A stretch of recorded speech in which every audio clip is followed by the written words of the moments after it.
दोस्तों इस वीडियो में बात करने वाले हैं रेलवे ग्रुप डी का जो है फॉर्म कैसे फिल करेंगे। स्टेप बाय स्टेप मैं आपको जो एक लाइव फॉर्म फिल करके बताऊंगा ताकि आपको फॉर्म फिल करने में किसी प्रकार की मिस्टेक ना हो। जो भी आप लोग को समस्या आ रही है, जिस प्रकार से आप लोग दिल्ली जोन से फॉर्म कैसे भरें, इसके अलावा ओटीपी की समस्या आ रही है, इन सब के बारे में हम यहाँ पे चर्चा करेंगे। और बिल्कुल जो है रजिस्ट्रेशन से लेकर पूरा कंप्लीट वीडियो होने वाला है। फाइनल पेमेंट करने तक का जो है पूरा वीडियो ये आपको कंप्लीट मिलेगा। वीडियो आप लास्ट तक देखिए। अगर आप रेलवे ग्रुप डी का जो है फॉर्म भरना चाहते हैं, लेटेस्ट अपडेट के साथ अभी कैसे फॉर्म भरे जा रहे हैं, पूरी इंफॉर्मेशन आपको देंगे। फोटो रिसाइज करना, सिग्नेचर रिसाइज करना, सब चीज हम आपको बताएंगे। वीडियो बेसिक लंबा होगा लेकिन आपको जो है पूरी इंफॉर्मेशन यहाँ पे जो है देकर जाएगा ये वीडियो। तो चलिए वीडियो को स्टार्ट करते हैं, समझते हैं पूरी इंफॉर्मेशन को। देखिए फॉर्म भरने के लिए आपको मैं पहले रजिस्टर करने का प्रोसेस बताता हूं और फिर मैं आपको जो है लॉगिन करके फॉर्म को अप्लाई करके बताऊंगा। तो यहाँ पे कॉर्नर पे आपको अप्लाई का ऑप्शन मिलता है। यहाँ पे आपको क्रिएट एन अकाउंट पे क्लिक करना है और यहाँ पे आपको इस प्रकार से आएगा कि अगर आपके पास पहले से अकाउंट है तो आप क्या करें, डायरेक्टली लॉगिन कर सकते हैं। आपको दोबारा अकाउंट बनाने की आवश्यकता नहीं है, ये नोट करके आएगा, आपको ओके कर लेना है। जी हाँ दोस्तों, अगर आपके पास पहले से आईडी है, आपने रजिस्टर किया हुआ है, तो आप सीधे यहाँ लॉगिन करेंगे। मोबाइल पासवर्ड कैप्चा कोड भर के लॉगिन कर सकते हैं। आपका जो है सीधे लॉगिन पेज ओपन हो जाएगा, डैशबोर्ड आ जाएगा, वहां से आप फॉर्म को अप्लाई कर सकते हैं जिस भी जोन से फॉर्म भरना चाहते हैं। लेकिन वही आपके पास मान लीजिए लॉगिन आईडी नहीं है तो आप क्या करेंगे फ्रेंड्स, सीधे जो है यहाँ पे पहले क्रिएट एन अकाउंट पे क्लिक करेंगे और यहाँ ओके करेंगे। अपना जो है अकाउंट एक बनाएंगे। सबसे पहले नेशनलिटी आपको चूज करना होगा। अब यहाँ पे अपना पर्सनल इंफॉर्मेशन को आपको भरना है। जैसे आप देख सकते हैं मैट्रिक के जो सर्टिफिकेट मार्कशीट होता है उसके अकॉर्डिंग आपको भरना है। अच्छा, मैं थोड़ा सा यहाँ पे आपको एक ब्रेक लूंगा, थोड़ी सी मैं आपको जानकारी देना चाहता हूँ। तो आप जानते हैं कैसे आपको फॉर्म को अप्लाई करना है। आप कमेंट बॉक्स को जरूर चेक करिए, वहां पे आपको डिस्क्रिप्शन बॉक्स में भी, कमेंट बॉक्स में भी मैंने जो है डाउनलोड लिंक दे दिया है। चलिए यहाँ पे आपको जो है ना अपना पूरा नाम लिखना है, जिस प्रकार से मैट्रिक के 10th क्लास पे सर्टिफिकेट पे है। यहाँ पे अपना पूरा नाम दोबारा से लिखना है। यहाँ पूछ रहा है कि आपने नाम चेंज किया तो यस करेंगे और यहाँ एग्री करेंगे और चेंज नेम को लिखेंगे, नहीं किया तो नो करेंगे। यहाँ डेट ऑफ बर्थ की चॉइस करनी है। ये कैलेंडर है, आप डेट ऑफ बर्थ आसानी से यहाँ से इस प्रकार से चूज कर सकते हैं, जो भी आपका डेट ऑफ बर्थ है। यहाँ फिर उस डेट ऑफ बर्थ को कंफर्म करेंगे। यहाँ पे आपको जेंडर बताना है, फिर दोबारा जेंडर को कंफर्म करना है। यहाँ फादर्स नेम, यहाँ दोबारा फादर्स नेम को लिखना है। सारी जानकारी कैपिटल में लिखी जाती है और जिस प्रकार से मैट्रिक के जो मार्कशीट होते हैं, सर्टिफिकेट होते हैं, उसके अकॉर्डिंग लिखना होता है। आधार कार्ड के अकॉर्डिंग या इंटर का मार्कशीट अकॉर्डिंग मत लिखिएगा, ध्यान रहे, क्योंकि जब भी वेरीफाई होगा आपका मैट्रिक का मार्कशीट देखा जाएगा। यहाँ मदर्स नेम, यहाँ दोबारा मदर्स नेम को लिखना है। यहाँ ईमेल एड्रेस लिखना है और यहाँ पे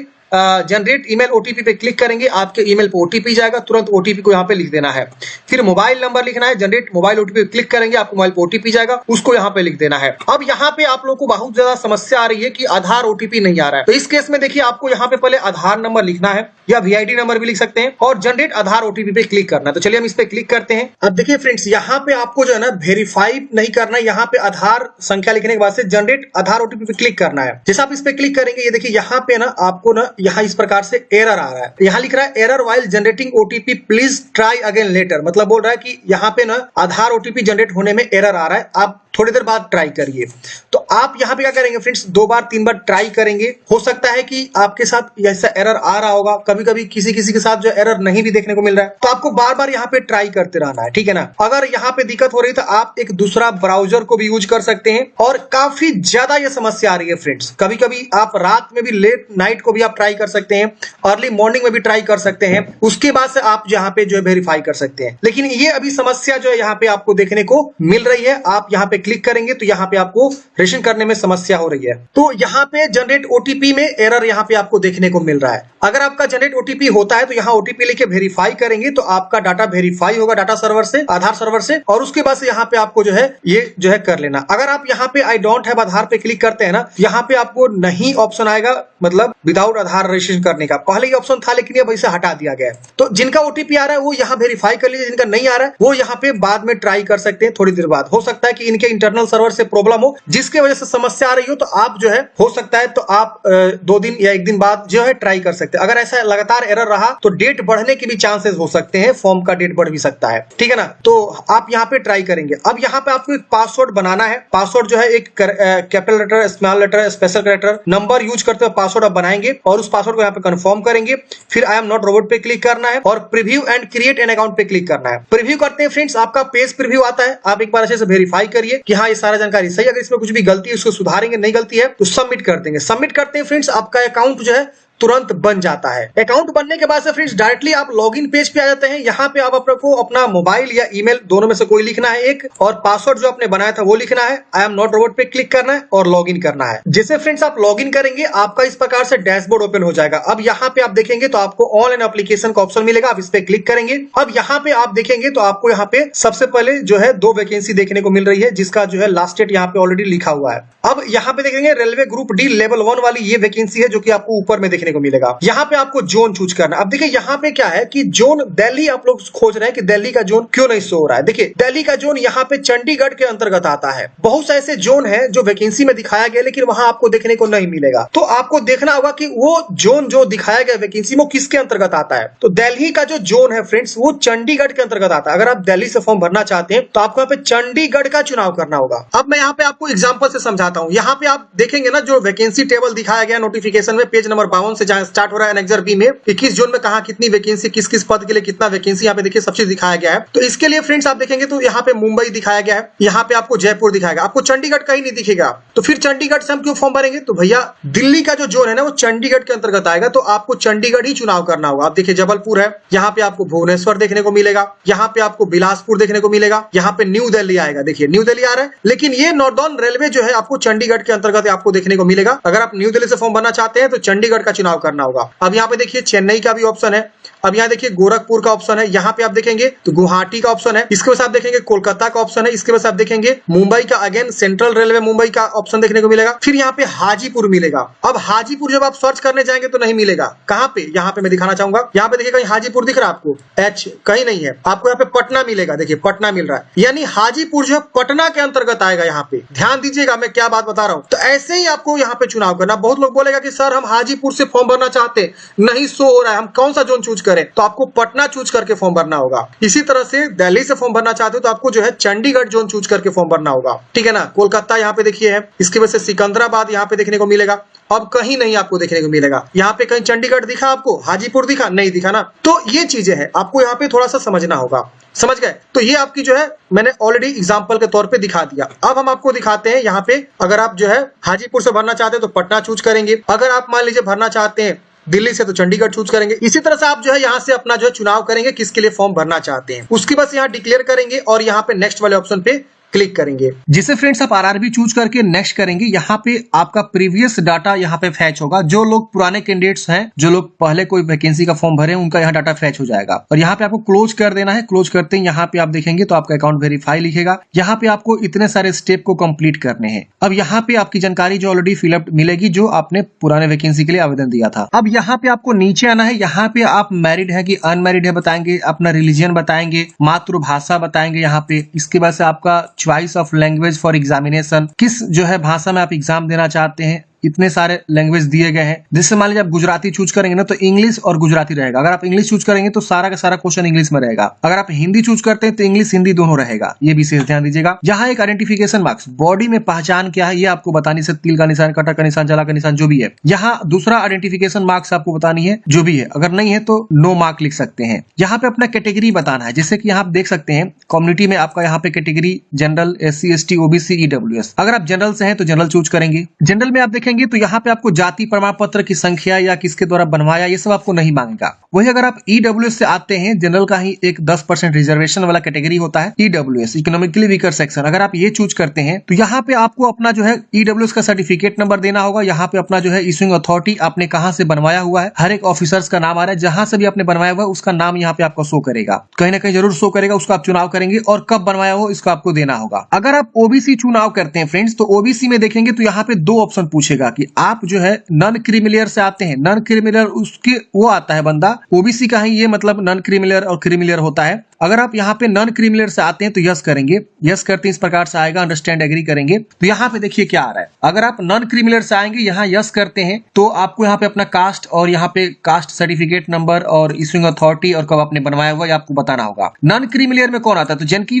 फैमिली इनकम 8 लाख से कम है, OBC से आता है 8 लाख से फैमिली इनकम कम है तो यहाँ यस करेगा। और जिनकी फैमिली इनकम 8 लाख से ज्यादा है वो यहाँ नो करेगा, वो NCL में नहीं आएगा। तो इसके आपको विशेष ध्यान देना है। इस तरह से आपको जो है जानकारी जानकारी को भरना है। अब यहाँ पे SC/ST का भी ऑप्शन है। अगर आप SC/ST से आते हैं तो अपना SC/ST में जो भी आपका जाति सर्टिफिकेट लगता है वो अपना नेम ऑफ द कास्ट लिखेंगे, किस कास्ट से बिलोंग करते हैं, धोबी, बढ़ई, जो भी है, यहाँ शर्मा जो भी है, यहाँ पे अपना सर्टिफिकेट नंबर लिखेंगे, यहाँ पे अपना इशूइंग अथॉरिटी लिखेंगे, यहाँ आप कब अपना सर्टिफिकेट बनवाए हुए हैं उसको आपको बताना होगा, जो कि आपके सर्टिफिकेट पे लिखा रहता है। सारी जानकारी सर्टिफिकेट के अकॉर्डिंग भरना होता है, क्योंकि यही सेम सर्टिफिकेट आपको ना डॉक्यूमेंट्स वेरिफिकेशन में लगता है, तो इसको आपको सजो के रखना है, ध्यान रहे, भिलवाना नहीं है। और यहाँ पे अपना जो है कहाँ से बनवाया हुआ है इशूइंग अथॉरिटी में आपको चूज कर लेना है। ये आपके सर्टिफिकेट के नीचे में साइन होता है, आप देखे होंगे जरूर, जैसे कि आप देख सकते हैं यहाँ पे बहुत सारा ऑप्शन दिया हुआ है, आप जहां से भी बनवाए हुए हैं आप यहाँ पे क्या करेंगे उसका चुनाव कर लेंगे। नीचे भी बहुत सारा ऑप्शन है, जैसे बिहार में आप देखेंगे तो रेवेन्यू ऑफिसर बनाता है, वो उसका रैंक जो है तहसीलदार से कम नहीं होना चाहिए, तो रेवेन्यू ऑफिसर आप यहाँ से चुनाव कर लेंगे, ठीक है। और यहाँ पे इशूइंग स्टेट, और यहाँ पे कब आपने बनवाया हुआ है, सर्टिफिकेट नंबर, और यहाँ पे ट्रेवल पास आपको चाहिए तो यहाँ पे आपको यस करना होगा। और यहाँ पे उस सर्टिफिकेट को, जो आपका ये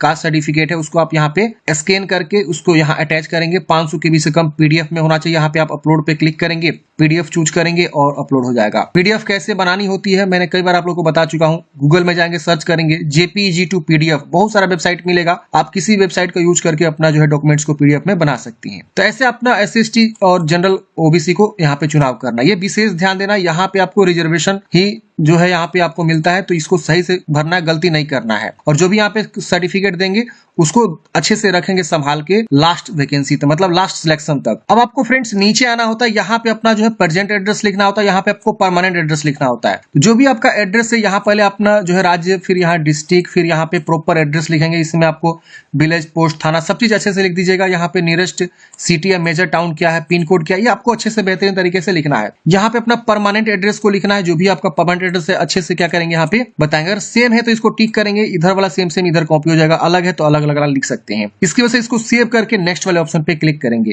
सेव एंड नेक्स्ट करते हैं फ्रेंड्स, डाटा सेव हो जाएगा। अगले स्टेप में अब आपको यहाँ पे जो है कुछ जानकारी पूछेगा, जैसे एक्स सर्विसमैन है तो आप यहाँ पे यस करेंगे और अपना जो है एक्स सर्विसमैन के बारे में बताएंगे, रैंक बताएंगे, डेट ऑफ अटेस्टेशन बताएंगे, यहाँ पे आपको डिफेंस सर्विस का कहाँ से आपने किया हुआ है, are you still in defence service, तो ये सब आपको बताना होगा। नहीं है तो आप यहाँ नो करेंगे। अगर आप विकलांग है तो यस करेंगे, विकलांगता के बारे में बताएंगे, जो भी आप विकलांग है। अगर आप नहीं है तो आप इसे नो कर देंगे। यहाँ पे आपको स्क्राइब चाहिए, तो अगर आपको स्क्राइब चाहिए तो आप यहाँ पे यस करेंगे, नहीं चाहिए तो नो करेंगे। अगर आप जो है इकोनॉमिकली बैकवर्ड क्लास EBC से आते हैं तो आप यहाँ यस करेंगे। अब EBC में कौन आता है, इनके लिए इन्फॉर्मेशन यहाँ दिया हुआ है। जो BPL होल्डर कार्ड है या जिनकी फैमिली इनकम 50,000 से भी कम है, वो लोग EBC में आएंगे, तो उनको यहाँ पे यस करके अंडरस्टूड करना होगा। उनको ट्रेवल पास चाहिए तो यस करेंगे। अब यहाँ पे उनको जो है EBC का जो सर्टिफिकेट होल्डर है वो अपना जो है यहाँ पे बताएंगे, और इशूइंग अथॉरिटी BPL कार्ड है या क्या है यहाँ पे आपको बताना होगा, तो उसके अकॉर्डिंग बताना होगा। नहीं है तो आप नो कर देंगे। यहाँ पे आप रेलवे में ऑलरेडी सर्विंग एप्लीकेंट हैं, आप रेलवे में काम कर रहे हैं तो यस करेंगे। और यहाँ पे आपको NOC देना होगा, do you have applied NOC, अगर आप अप्लाई किए तो यस करेंगे। तो ये मैंडेटरी है DV के समय में, आपको अंडरस्टूड एग्री करना। अगर आप नो करेंगे तो आपको जो है you should produce an NOC from the controlling officer on the date of DV। अच्छा, आप नो भी कर सकते हैं। अगर आप पहले से आपके पास मतलब NOC बनवा लिए तो यस करके आप आगे बढ़ेंगे और कैटेगरी बताएंगे, ग्रुप C या कहाँ पे आप काम कर रहे हैं, किस प्रकार के पोस्ट पे, प्लेस ऑफ वर्किंग क्या है, जोन क्या है, किस जोन में काम कर रहे हैं। अगर आप मतलब यहाँ पे बता देंगे। अगर आप नहीं है प्रेजेंट में कहीं काम कर रहे हैं तो आप यहाँ नो कर देंगे, रेलवे आप जो है सर्विस नहीं कर रहे हैं तो। यहाँ पे एम्प्लॉयमेंट डिटेल्स पूछ रहा है, अगर आप कहीं काम कर रहे हैं जैसे कि central government, state government, PSU, या नॉट अप्लीकेबल, तो अगर आप काम कर रहे हैं तो बताएंगे, नहीं तो नॉट अप्लीकेबल चूज करेंगे। अब यहाँ पे आपको जो है ना अप्रेंटिसशिप के बारे में पूछ रहा है, तो अगर आपने जो है नेशनल अप्रेंटिसशिप सर्टिफिकेट आपके पास है तो यस करेंगे, और उसकी जानकारी बताएंगे किस स्टेट पे आपने अप्रेंटिसशिप किया हुआ है, कब से कब तक आपने किया हुआ है, ड्यूरेशन यहाँ आ जाएगा, सर्टिफिकेट नंबर और सर्टिफिकेट डेट, कितना में कितना मार्क्स आपको मिला हुआ है, वो सब आपको बताना होगा। तो अगर आप NSE किए हुए हैं बाय NCVT से तो यस करेंगे, वरना नो कर देंगे। फिर यहाँ पे आपको नीचे में फी रिफंड के लिए अपना जो है अकाउंट डिटेल्स भर देना होगा, जैसे अपना नाम भरेंगे, यहाँ पे FSC कोड लिख के कंफर्म करेंगे तो आपका यहाँ पे बैंक का ब्रांच नेम वगैरह सब चीज आ जाएगा। तो ये अकाउंट डिटेल्स भर लीजिएगा, अपना ही नाम से होना चाहिए, ध्यान रखिएगा। फिर यहाँ सेव करके नेक्स्ट करेंगे। जैसे फ्रेंड्स आप यहाँ पे जो है नेक्स्ट करेंगे, अब आपको एजुकेशनल क्वालिफिकेशन वाली जानकारी को भरना होगा। अब यहाँ पे देख सकते हैं फ्रेंड्स, आपके पास पहले से मैट्रिक की जानकारी ऐड मिलेगा, तो आप यहाँ पे इसमें एडिट कर सकते हैं, इसे डिलीट करके फ्रेश यहाँ पे ऐड कर सकते हैं। तो अगर आप एडिट करना चाहते हैं एडिट कर सकते हैं यहाँ पे, और उसको जो अपडेट कर सकते हैं। अगर आप यहाँ डिलीट करना चाहते हो डिलीट करके भी फ्रेश भी आप यहाँ पे अपडेट कर सकते हैं। तो अगर आप मैट्रिक तक पढ़े हैं तो मैट्रिक की जानकारी, अगर आप जो है यहाँ पे और भी क्वालिफिकेशन जैसे कि ITI है तो ITI भी आप यहाँ पे उसकी जानकारी दे सकते हैं, ट्रेड वगैरह, किस राज्य से पढ़ाई किया है, अगर उसके वजह से district, name of institute, passing year, और NCVT है कि SCVT है, फिर आपका सर्टिफिकेट क्या है इसको आपको बताना होगा, नेशनल ट्रेड सर्टिफिकेट है, स्टेट ट्रेड ट्रस्ट सर्टिफिकेट है, इसको आपको बता के ऐड करना होगा। तो जो कैंडिडेट्स ITI किए हैं वो जरूर यहाँ ITI की जानकारी भरिए, और जो लोग अगर मान लीजिए NSC किए हैं, नेशनल अप्रेंटिसशिप सर्टिफिकेट, तो अपना NSC भी जरूर ऐड करेंगे। उनको क्या होगा ना कि आगे चल के जो है बेनिफिट्स मिलता है, जब भी मेरिट तैयार होगा ना तो NSC वालों को, ITI वालों को कुछ ना कुछ जरूर जो है एक्स्ट्रा बेनिफिट मिल सकता है। NSC को तो 100% मिलता है, लेकिन ITI के बारे में मैं उतना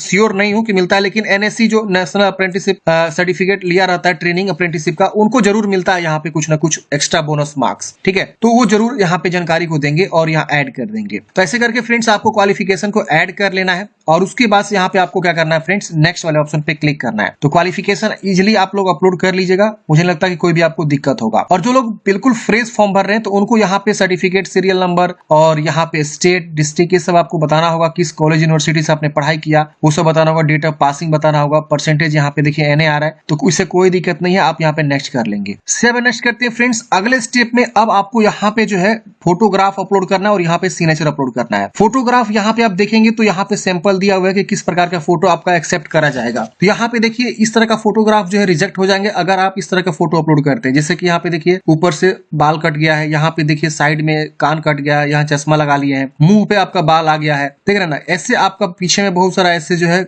बैकग्राउंड है, इस तरह से ब्लर हो गया है, चश्मा ऊपर आपने पहना हुआ हीरो स्टाइल में, ये टोपी पहना हुआ हीरो स्टाइल में, तो इस तरह का नहीं होना चाहिए। बिल्कुल साफ सुथरा सादा होना चाहिए, आपका चेहरा क्लियर देखना चाहिए, बिल्कुल सही से फोटो आपको अपलोड करना है, ये जो गाइडलाइंस है इसके अकॉर्डिंग। चलिए यहाँ पे अब आप देखेंगे तो यहाँ पे भी गाइडलाइंस बताया गया, JPG फॉर्मेट होना चाहिए, 50 से 100 KB के बीच होना चाहिए, ये सब आपको ध्यान में रखना हुआ है, ये सब आपको स्पेसिफिकेशन जो दिया गया है। इसी तरह से सिग्नेचर का भी दिया गया है, यहाँ पे आपको जो है विड्थ और हाइट भी डिसाइड किया गया है, 140 बाई 160 पिक्सल का, यहाँ भाई 320 बाई 240 पिक्सल का, और यहाँ पे आपको साइज, फाइल साइज वगैरह भी दिया हुआ है। तो इसी फाइल साइज में क्या करेंगे आप, जो अपना फोटो को, सिग्नेचर को चूज करेंगे और यहाँ सेव करके उसके बाद से नेक्स्ट करेंगे। तो चलिए हम यहाँ पे फोटो को क्या करते हैं, चूज कर लेते हैं। तो फ्रेंड्स हमने यहाँ पे फोटो सिग्नेचर को अपलोड कर लिया है, यहाँ पे आप देख सकते हैं इस प्रकार से आपको अपलोड करने के बाद से सेव कर लेना है। सेव करने के बाद से फ्रेंड्स यहाँ पे आपको नेक्स्ट करना है। अब नेक्स्ट करते हैं फ्रेंड्स, यहाँ पे आप देखेंगे तो आपका RRB यहाँ सिलेक्टेड दिखा रहा है कि आपने कौन सा RRB यहाँ पे चुनाव किया हुआ है। अब इस RRB में जितनी वैकेंसीज हैं वो सारी वैकेंसीज यहाँ पे आपका शो करेगा। अब आपको यहाँ पे ना ऑर्डर का प्रेफरेंस देना है कि आप किसके लिए प्रेफरेंस पहले रखना चाहते हैं, दूसरा पोस्ट किसके लिए, तीसरा किसके लिए, चौथा किसके लिए। तो जोन तो आपने चूज कर लिया, लेकिन उस जोन में जो 14 प्रकार की वैकेंसी है उसमें पहला, दूसरा, तीसरा, चौथा किसको रखना चाहते हैं, तो आप अपने अकॉर्डिंग सही से यहाँ पे देख लीजिए, और देखने के बाद से आप क्या करेंगे, उसको आप यहाँ पे चुनाव करेंगे। आप चाहे तो अपना कैटेगरी में, जैसे मान लिया हमने यहाँ पे सिकंदराबाद चूज किया है, तो सिकंदराबाद में मेरे कैटेगरी में जो है कितनी सीटें हैं उसको भी ध्यान में रखेंगे, कौन सा बेहतरीन पोस्ट होता है इसका भी ध्यान रखेंगे, क्योंकि यहाँ पे SNT वाला बेस्ट पोस्ट माना जाता है, सिग्नल एंड टेलीकम्युनिकेशन वाला में। इसकी वजह से लोको सेड का यहाँ डीजल वाला है, लोको सेड इलेक्ट्रिकल डिपार्टमेंट है, इसके बाद यहाँ डिपार्टमेंट भी लिखा हुआ दिख रहा है ना यहाँ पे। असिस्टेंट PV का यहाँ पे सर्च करना है कि ये किस प्रकार का पोस्ट है, काम क्या करना होता है। असिस्टेंट TRD का काम क्या होता है, पोस्टमैन B का काम क्या होता है, ट्रैक मेंटेनर ग्रेड 4 का यहाँ पे क्या काम होता है, जो इंजीनियरिंग डिपार्टमेंट का है। तो आपको ध्यान देना है और समझना, उसके अकॉर्डिंग जो है यहाँ पे प्रीफरेंस करना। ये नहीं कि कुछ भी आप जो है पहले चूज कर लीजिए, अब पता चला कि अच्छा पोस्ट आपने पहले चुनाव किया नहीं, और जो खराब टाइप का पोस्ट होता है जिसमें ज्यादा वर्कलोड होता है या ज्यादा प्रेशर होता है, उसका आपने पहले चुनाव कर लिया, तो जॉब लगने के बाद भी एक अलग बोझ बन जाता है, समझ रहे हैं ना। तो ये भी ध्यान रखना है आपको कि आपको अच्छा डिपार्टमेंट चुनाव हो, अच्छा कम लोड वाला जो है चुनाव हो, पहला, दूसरा, तीसरा। खैर वो तो जो मिलेगा आपके भाग में होगा, वो आपके जब आपकी रिक्रूटमेंट होगी, जो आपके रिटन एग्जाम देंगे उसके आधार पर ही होगा। लेकिन बेहतरीन से बेहतरीन, क्या पता आपका नंबर आ जाए, तो आपको बेहतरीन पोस्ट मिलना चाहिए था, आप एलिजिबल होते हुए भी नहीं मिल पाया, तो ये कहीं ना कहीं पोस्ट प्रेफरेंस भी आपको ध्यान में रखना है, और उसके अकॉर्डिंग यहाँ पे पहला, दूसरा, तीसरा, प्लस पे क्लिक करेंगे, सीधे वो वाला आ जाएगा, देख रहे हैं यहाँ पे। आप यहाँ से अगर माने गलती चूज कर ले तो यहाँ से हटा भी सकते हैं, ऐसे हटा सकते हैं। तो आपको ध्यान में रखना है, और यहाँ पे पोस्ट प्रेफरेंस का आपको सही से चुनाव कर लेना है। आप चुनाव करने के बाद से आप इसे क्या करेंगे, यहाँ पे डिक्लेयर करेंगे, यहाँ भी डिक्लेयर करेंगे, और सबका चुनाव करना है ऐसे करके, ठीक है ना। पहला, दूसरा, तीसरा जो भी आप यहाँ पे प्रेफरेंस देना चाहते हैं। फिर यहाँ डिक्लेयर करना है और डिक्लेयर करने के बाद से यहाँ डिक्लेयर करना है, यहाँ पे अपना गांव का नाम लिख दीजिएगा या शहर का नाम लिख सकते हैं और यहाँ सेव करके प्रीव्यू वाले एप्लीकेशन पे आपको क्लिक करना है। प्रीव्यू करते हैं फ्रेंड्स, यहाँ पे आपका सारा जानकारी आ जाता है। एक बार आप अच्छे से सारी जानकारी को वेरीफाई करेंगे कि हाँ आपने सारा जानकारी जो है सही फिलअप किया हुआ है। इसमें कुछ भी अगर आपको गलती लग रहा है ना